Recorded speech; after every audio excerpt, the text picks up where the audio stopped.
He walked with Jesus.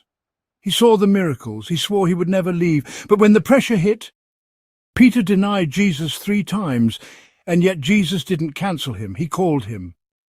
Luke 22:61-62 says, "The Lord turned and looked straight at Peter, and he went outside and wept bitterly."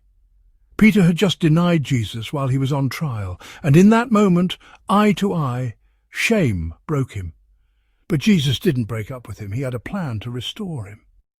John 21. After the resurrection, Jesus meets Peter again and asks, "Do you love me?"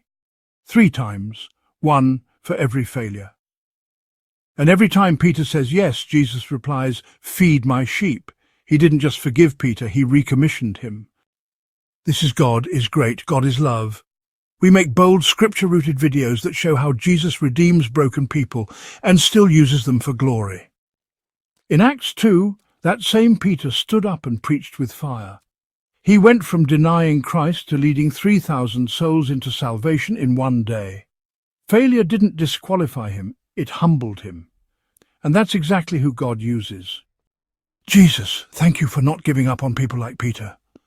Or people like me. I've failed. I've denied you with my silence, my sin and my pride. But I still believe you can restore me, speak over my shame, pull me out of regret.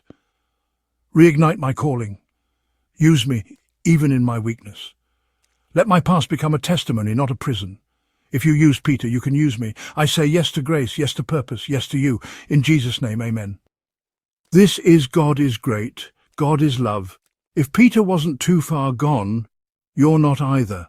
Share this with someone who thinks God is done with them. Subscribe and help us reach 10,000 believers who know grace still flows for those who've failed. Jesus didn't quit on Peter. He won't quit on you.